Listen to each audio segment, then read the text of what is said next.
How does the mental fluidal power enter the cells and organs? Or, why is joy and harmony so important for us? By Mariann Mondria, Switzerland. Update of the existing translation by Mariann Mondria. Like every other year, Benno, Willem, my husband, and I were invited again to Henry's for the traditional rabbit stew dinner in December 2006.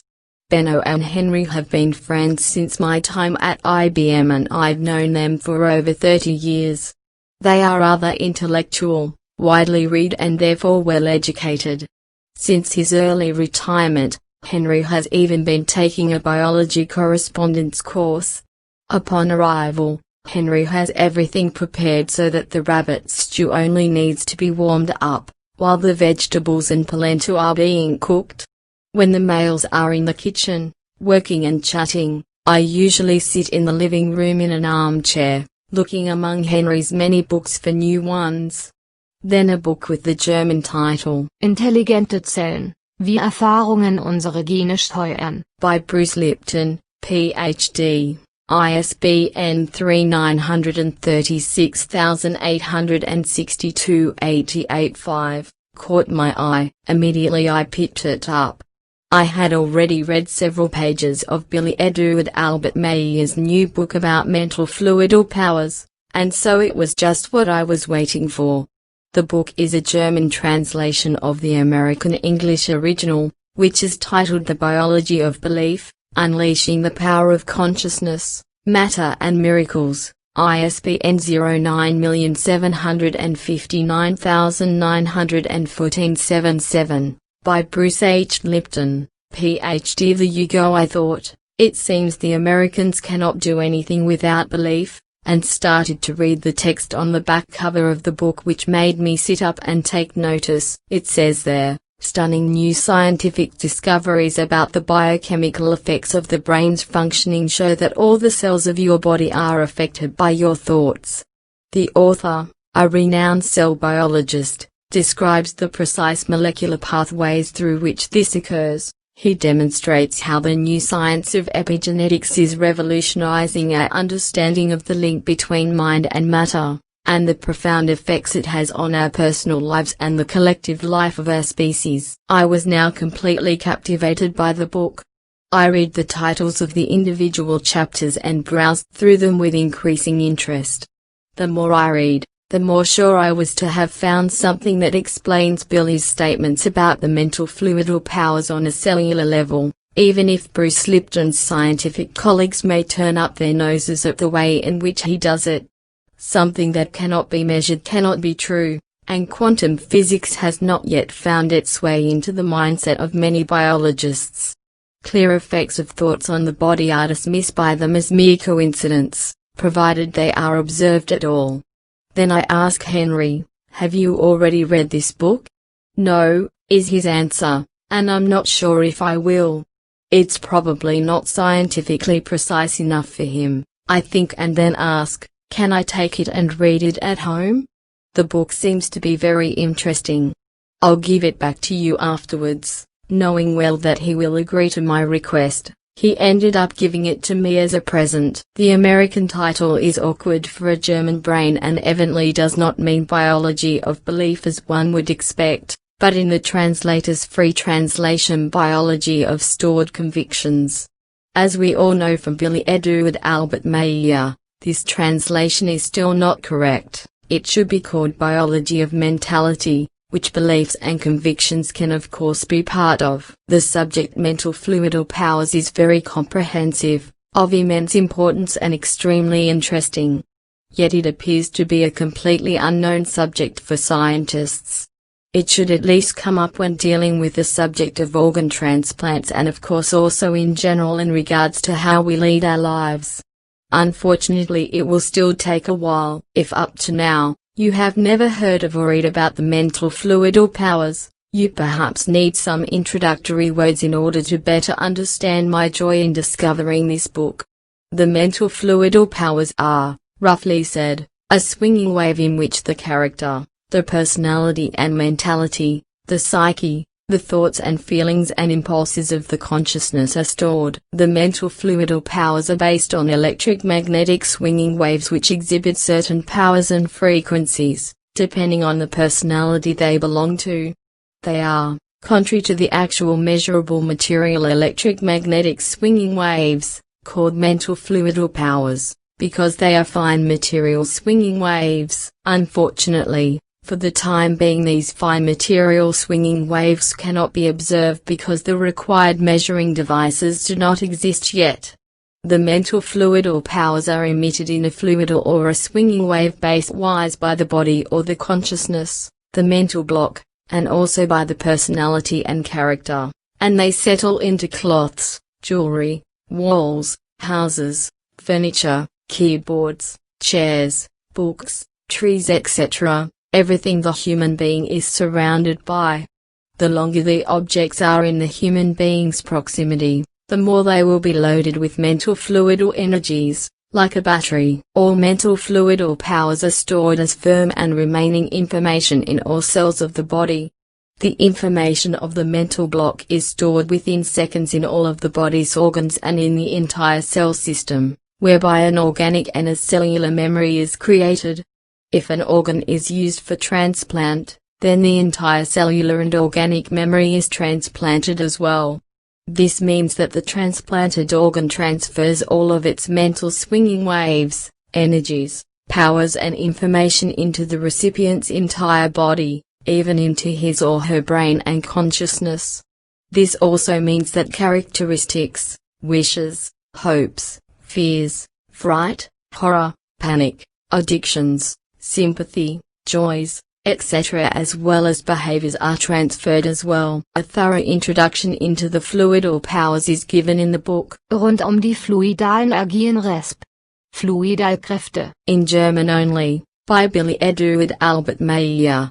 Figuwassermann Verlag, 8495 Schmidrueti, Switzerland. The subject mental fluidal powers is extremely gripping, but so far-reaching, that Billy Edu and Albert Meyer could fill books with it. More than the explanations in the above-mentioned book would probably exceed our understanding. That's why I'm only touching on the influence of mental fluidal powers on cells and organs and cellular communication. Since I am not particularly educated in the field of medicine, I will quote a few sentences about cytology from the book Paktwissen, der Mensch. Covent Garden, in order to give the layperson a rough understanding of cells. I quote, Cells.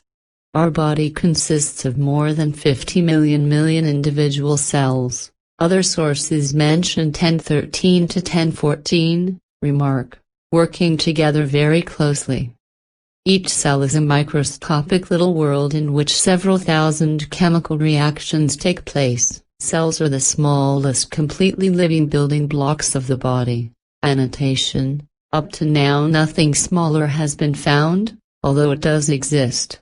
A typical cell consists of cytoplasm, a jelly-like liquid containing a nucleus, and is surrounded by a very thin skin, called plasma membrane, which allows certain substances, information, to pass into and out of the cell. There are a great many cell types. They are not randomly mixed but are structured in communities, which are called tissues. They reproduce by cell division. If you would like to know more about cells, I highly recommend this German book. It also contains many pictures and drawings. To understand this article, you only require an image of a cell that is encased by a cell membrane. Bruce Lipton calls it the true brain of the cell's functions, where receptor and effector proteins dock. Receptor equals the structure of a cell which responds to a particular signal. Most of the cell structures are referred to as organelles, suspended within a jelly-like cytoplasm, consisting of nearly 90% water, ribosomes, Golgi body, mitochondrions, lysosomes, flagella, endoplasmatic reticulum, abbreviated to vacuoles, etc. and of course the nucleus that has the genetic information in it and is surrounded by a shell. They all have their purpose and way of functioning, laid down by the creation. In the meantime I have of course read the book The Biology of Belief, unleashing the power of consciousness, matter and miracles, and I'm overjoyed that Bruce Lipton as a biologist is unknowingly confirming Billy's statements about the mental fluidal powers, even if he uses other words and sometimes draws wrong conclusions due to his lack of knowledge of the teaching of the spirit, teaching of the creation energy, above all concerning the cycle of incarnation and reincarnation. In discussions, it's often advantageous to have a scientifically based confirmation for my science-believing colleagues. If we give some thought to the subject of mentality, we realize that it must be something with which we distinguish ourselves in a positive or negative way. It's our nature, something that belongs to us. Billy Edu and Albert Mayer describes the mentality in letter No 107 of the Spirit Lessons, page 1298, and also in the Psyche, Figure Wassermannsiehe Verlag, 8495 Schmidrueti, Switzerland, as follows.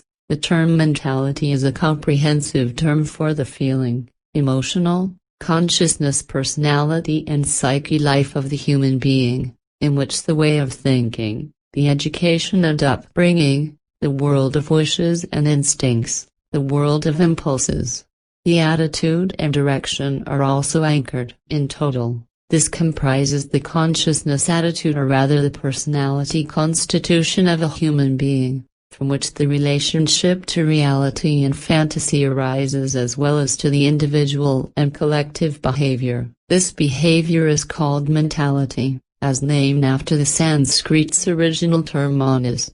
The mentality expresses a human being's real nature and what comprises his, her consciousness attitude and personality attitude, as well as his, her psyche, like for example, emotions, morale, way and wise, morality, direction, righteousness, life, feeling tendency, truth life, consciousness, feeling, genetic makeup/biological inheritance, feeling kind, temperament, frame of mind, irascibility, love, receptivity, susceptibility, desires, sadness/grief/distress, hatred, phlegm, fantasy, melancholy, dreams, joy for life, love for the next one, optimism, attitude, pessimism, psychic life, impression, consciousness life, emotional state, agitation, personality life, pathos, inclination,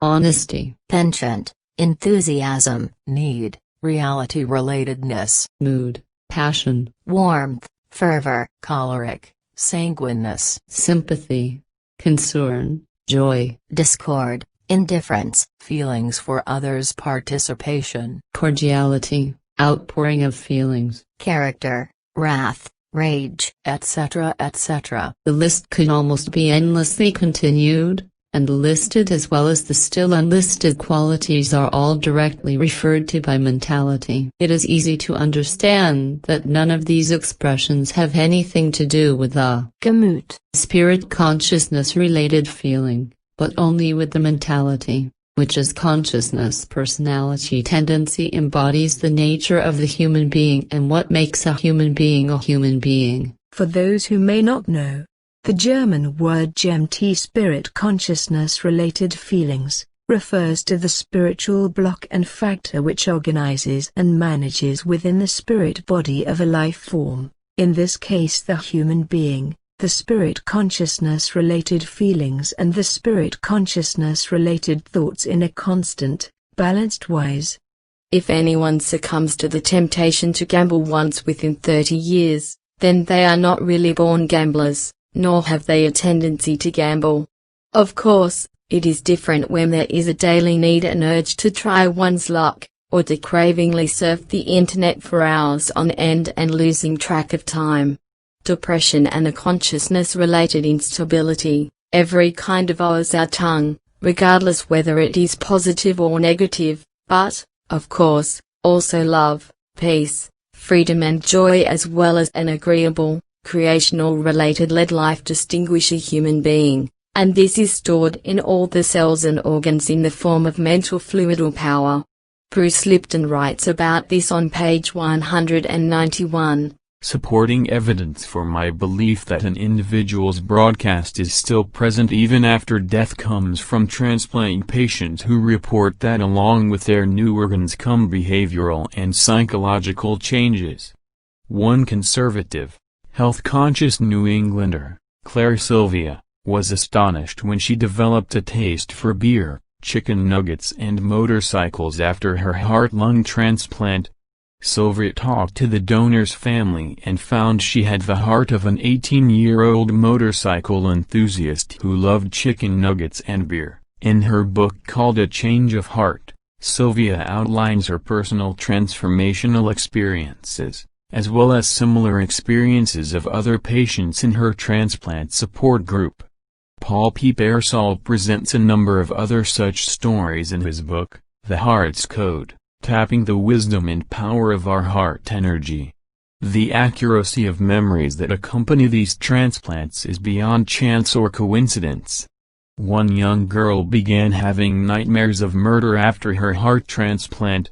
Her dreams were so vivid that they led to the capture of the murderer who killed her donor. It may also be possible for someone who is the recipient of a murderer's heart to become a murderer himself or herself, who also a suicide victim.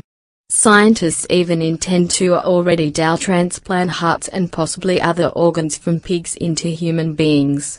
They could then be the so-called human pigs that Billy Adu and Albert Meyer writes about in his book Prophecies and Predictions. Figu Wassermannsee Verlag, 8495 Schmidrueti, Switzerland. Nice prospects. All of a sudden someone is grunting next to us, uses his or her instinct instead of his or her reason and intelligence, and has an unrestrained desire to wallow in the mud. Although there are a lot of compelling reasons to refrain from accepting as well as donating organs, I don't want to deal with that now, but rather address the main theme of this article, and that is, how does the mental fluidal power enter the cells and organs? Or, why is joy and harmony so important for us? The building up of our mentality takes place primarily in our head through our consciousness, even if often unconsciously. A certain part, above all that which concerns beliefs and convictions, could also have been inherited from our parents. The question now is, how do the thoughts we have in our brain end up not only in the brain cells, but also in the heart or kidney cells or in the bones? Do they just jump into them? How does this actually happen? Unfortunately, Bruce Lipton doesn't talk about this, since being educated as a nucleus-centered biologist, he above all examines the cells and what is happening there. It may also be possible that he may have thought it wasn't necessary because we all had been attentive in school during physics when the subject of swinging waves were being taught.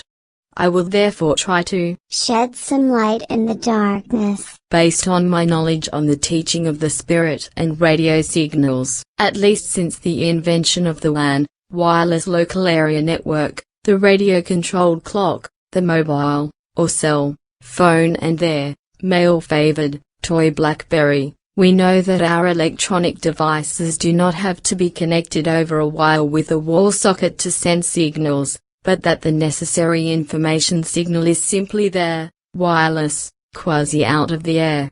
Of course, there has to be a sender, that is a cell phone tower that sends the right energy in the form of signals, and a receiving station, a so-called access point that receives the signal and makes further use of it. But only few people think about how that through the air part works.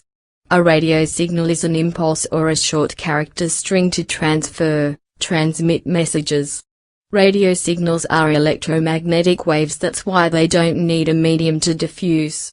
They transmit in a vacuum at the speed of light no matter what frequency they have. Radio signals are divided into internationally allocated frequency bands in order to prevent uncontrolled proliferation. Radio 24, for instance, a private radio station in Zurich, Switzerland, broadcasts on USW at 102.8 kHz. Radio signals are most frequently used for wireless transmission of telecommunication, radio, telemetry, etc. Further information can be found in the Internet. What about us human beings? Do we also have such senders and receivers for our thoughts and feelings, even for our whole mentality within us? The teaching of the Spirit, Billiardu and Albert Meyer Wiedergeburt, Leben, Sterben, Tod Undrua, in German only, Figuwassermannsiehe Verlag, 8495 Schmidrueti, Switzerland, tells us that the spirit form reincarnates and its consciousness block incarnates on the 21st day after conception. That surely is like an electrical impulse for the embryo, since from this point in time onwards the heart starts beating and the whole system begins its function. If the tiny person, the embryo, could consciously experience it, he or she would shout, "What a joy, now I am a human being." But all of this is still an unconscious happening. Reading in the encyclopedia about the embryo, it says there, development phase of a little child in the womb, approximately up to the time when the organs have been developed and start functioning, roughly the first 3 months. Billiardu and Albert Meyer however writes in his article, Zeugung, Bewusstsein und Persönlichkeit des Menschen, Stimme der Wassermannzeit, Nummer 143. The English translation will be in one of the Stimme der Wassermannzeit to come, that the embryo phase only lasts until the spirit form reincarnates and the consciousness block incarnates into the embryo, which occurs on the 21st day after conception.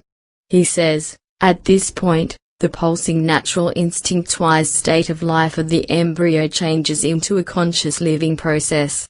This means it's no longer an embryo but a fetus whose small heart now starts to beat and work. The conscious life of the fetus consciousness begins, and in this form the fetus develops itself into a human being. Before the 21st day after conception there is nothing in the embryo that makes it develop into a human individual. The reincarnation of the spirit form and the incarnation of the consciousness block, equals whole mental block with consciousness, ego, personality, memory, character and subconsciousness, built up according to the values of the previous personalities, into the embryo is what starts the process of becoming an individual human being. The spirit form embeds itself into the colliculus superior, Latin, higher hill, an inconspicuous, nodal point at the top of the midbrain. From there it spreads itself in a filigree-like way throughout the entire body and enlivens the organism. This invisible, finest spirit tissue, the spirit body, infuses not only each part and each organ of the body, but also each cell. Nothing in the body exists that is not infused and enlivened by the spirit form. The colliculus superior is also the source for the enlivenment of the body's motor functions, which immediately come to a standstill when the spirit form leaves the center of the colliculus superior. The spirit form's power however remains in the cell for a certain time, even if the spirit form is no longer present. That's why it is possible to use the body's organs for transplant, if they are removed from the body under certain conditions. Referring to the radio cell network, we can say that the antenna, as transmitting and receiving station, is the spirit form, which receives its energy from the creation by means of the cosmic electric magnetic life energy. Contrary to the radio antenna, which gets its power from some type of power generating station, the cosmic electric magnetic life energy is inexhaustible. We have now talked about the spirit tissue, the body of the spirit form. The question is now, how does the mentality as mental fluidal power enter the cells and organs? Is there also a mental block body whose invisible mentality tissue permeates each organ of the body and each cell, to leave its marks?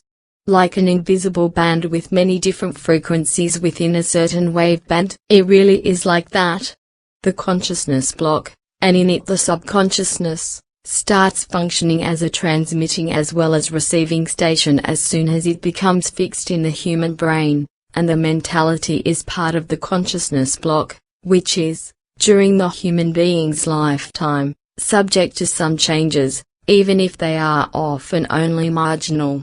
These changes are dependent on how human beings lead their lives, or rather their thinking and their will to learn. The appropriate receiving stations of the cells appear to be the receptors, which I will discuss later. During the time in the womb, the fetus builds up its basic character, which is, in fact, based on influences received through the mother, and also those influences from the outer world, such as from the father, siblings, relatives etc., passed on by her, and is in constant unconscious impulse-wise contact with the storage banks of the overall consciousness block. The fetus's consciousness block, that is the subconscious, is set to the frequencies of its data of the overall consciousness block. Also postnatal, the consciousness block, more precisely the subconscious, is adjusted to the storage banks, but then to the planetary ones which contain all the data of the previous personalities and the data which is automatically stored during the current lifetime. Most of those values are not only stored in the memory, that also consists of cells who aren't in the storage banks, but are also stored as mental fluidal powers, as fine material electromagnetic swinging waves in each single cell and are updated lifelong, like a rechargeable biological battery. I remember having read somewhere in the spirit lessons or in a book by Billy Edu and Albert Meyer that everything that is of a fine substance lies over the coarse and that the fine also needs to be protected. Consequently, this also means that everything in our body which is of fine, for example mentality, and finest, spirit, energies hover over the things which are of course energies, bones, organs, muscles, nerves, etc. I often forget the fact that everything in the universe is based on information, frequency and swinging waves, without exception. In this respect, we and everything else around us are all strolling bodies of rotational swinging waves differing in forms of compactness and frequency, and also everything is connected with each other by impulses. It is therefore no longer amazing that all information, also those that we produce ourselves, which exists outside or inside the body, enters our cells through special receptors and gives rise to effects which impact our well-being or ill-being. From a physical point of view, we are constantly broadcasting electromagnetic or acoustic interferences that are constructive or destructive. Billy Edu and Albert Meyer writes in the Spirit Lessons, letter 127, on page 1557, in German only, the following about this fact in the third principle of the 7 principles of all existence by Nicodemus Enoch. 3. The third principle is the all-universal and all-existing swinging wave of all forms of the spiritual, physical and consciousness, and so in all spirit and material. All existence is in constant swinging restlessness through the movement of the periodic, constitutional change of state in all levels of the spiritual and material. The swinging waves differ depending on the prevailing type of form. Each swinging wave is generated according to the corresponding frequency which is produced by the prevailing form, and this form can be all sorts of things, such as a human, spiritual, animal or plant life form, a stone, water, air, a tree, fire or anything else that exhibits a visible or invisible, a tangible or intangible manifestation. It follows that everything that exists in a spiritual or material form is integrated into a certain swinging wave, that results from a specific frequency of the respective manifestation, life form or fine or coarse material. Whereas this frequency in specific individual form only belongs to the respective manifestation. The reason is because each manifestation, be it any kind of spiritual, human, animal or plant form of life or any material of a fine or coarse imprint, shows a fundamental and individual frequency out of which also results an individual swinging wave. Not only are the swinging waves dependent on their spiritual and material forms of appearance and their frequencies, but the forms of appearance are also dependent on their frequencies and swinging waves, for everything is based on reciprocity. This applies to the whole existence and to the whole movement of the universe in all of its spiritual and material forms, from the highest pure spirit of the creation down to the molecule, atom and electron of the coarsest material.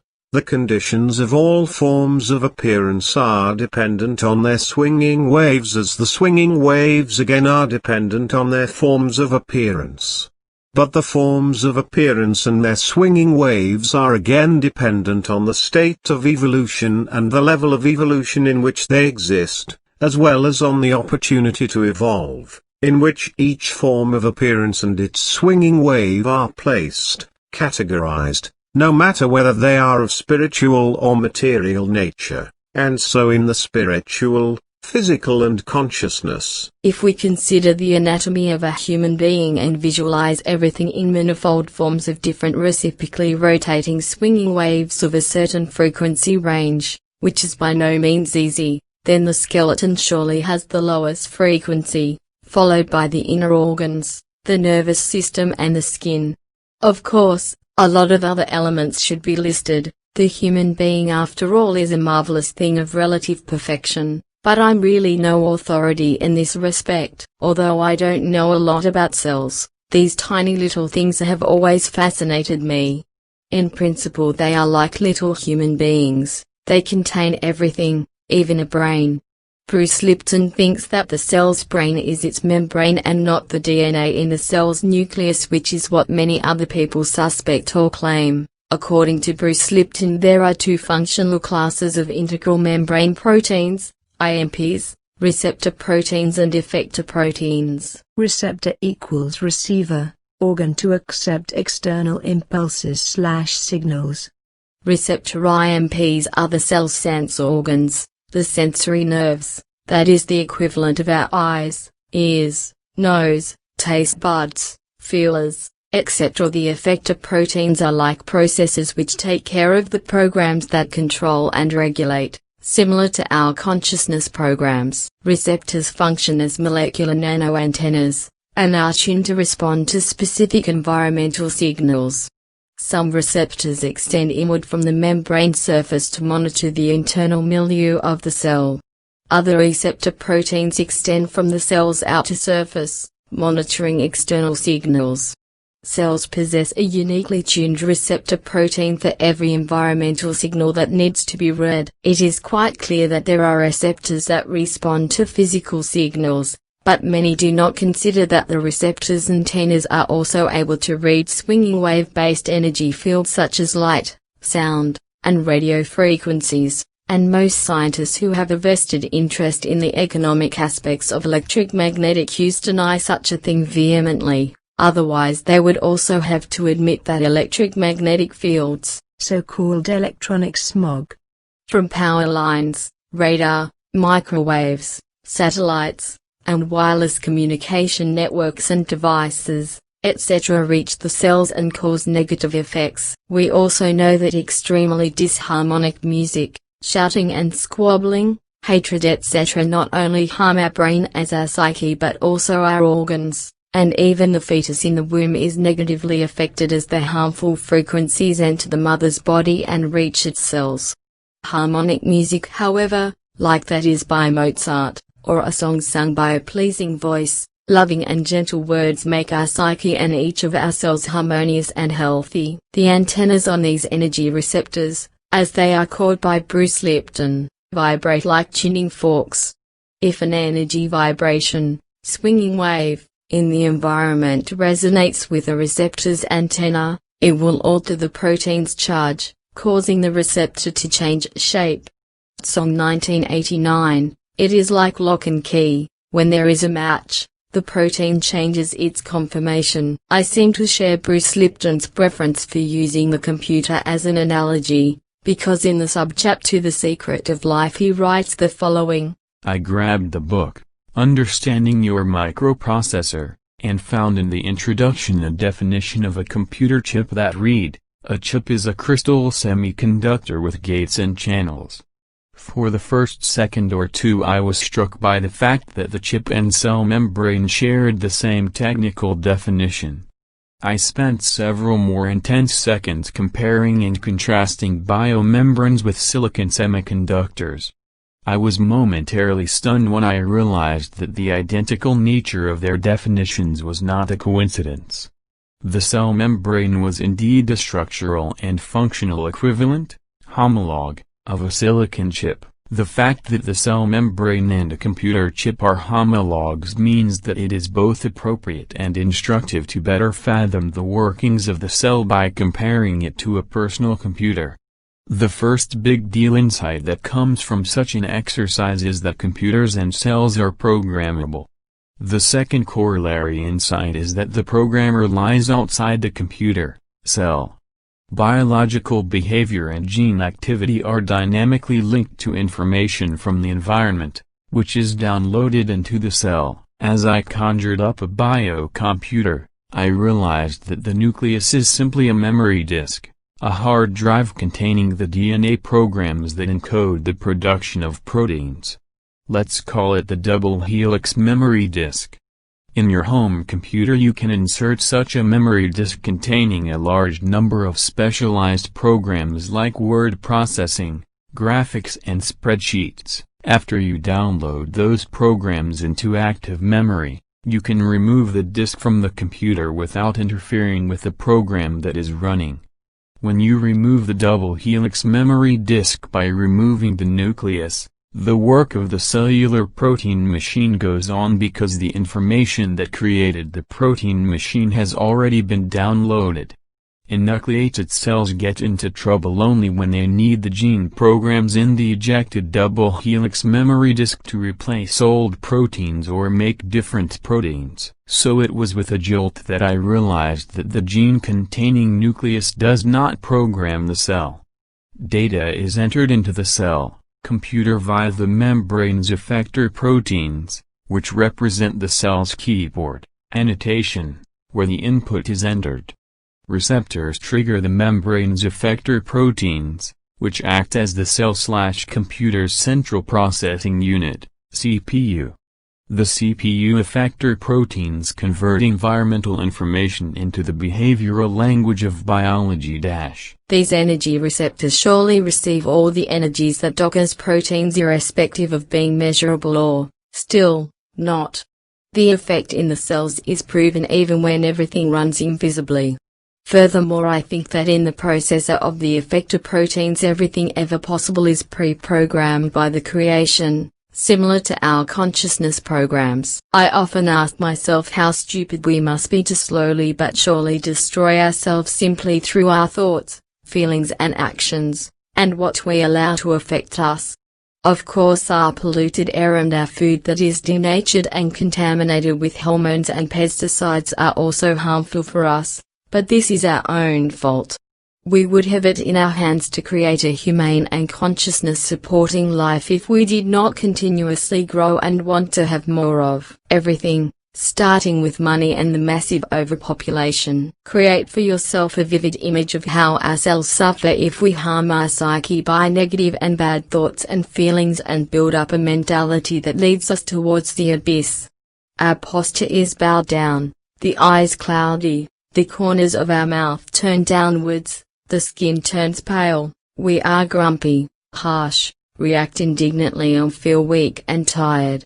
However, if we are pleased about the small things in life and always smile, although there may not always be a reason for it to, are kind, tolerant, patient and have feelings for ourselves and the others, then we would be ready to take on anything, and we would move with elegance and with a spring in our steps. If we want to be healthy and strong, then we only have to allow our psyche to light up through happy thoughts and feelings. Grumpiness and depressive brooding are taboo.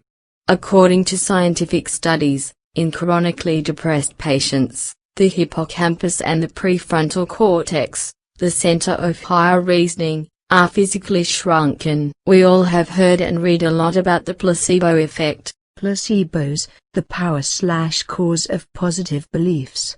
And also have made use of it consciously or unconsciously, but there is also a nocebo effect. Nocebos, the power/cause of negative beliefs. Something that up to now was new for me, although it is quite clear and logical that we produce not only positive but also negative effects. depending on our way of thinking or our mentality. A negative frequency and swinging wave received and passed on by the cell membrane's receptor protein starts a program in the processor of the effector protein that has a negative effect on the cell.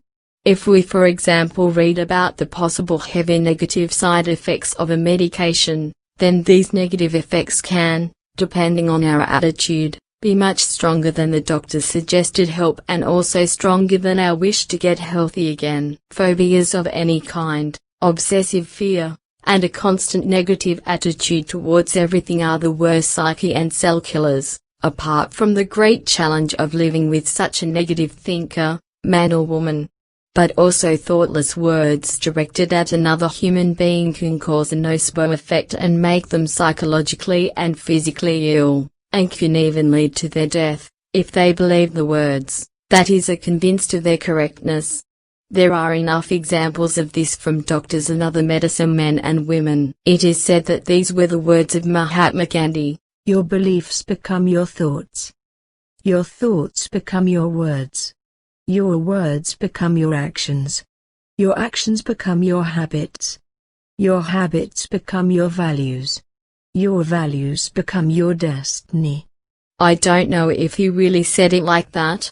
Unfortunately, a human being obtains many convictions and beliefs that are either passed down by their parents or otherwise adopted, and they have to first free themselves of these convictions and beliefs in order to find the truth. If wrong beliefs and convictions are used as the basis of thoughts, then not only are the words wrong, but also the actions, the habits, the values and the destinies. If we, however, follow the 12 introductory points, written by Billy in 1978 and taken out of his new book, Meditation aus klarer Sicht, in German only, Figuwassmann sehr Verlag, 8495 Schmidrueti, Switzerland, then our psyche is happy, and our mental fluidal powers surround us like a reliable protective shield, and our body remains fit and healthy for a long time. Meditation. In daily life, the human being should say to himself or herself again and again, Truly, I am the most shining creation of the creation's idea.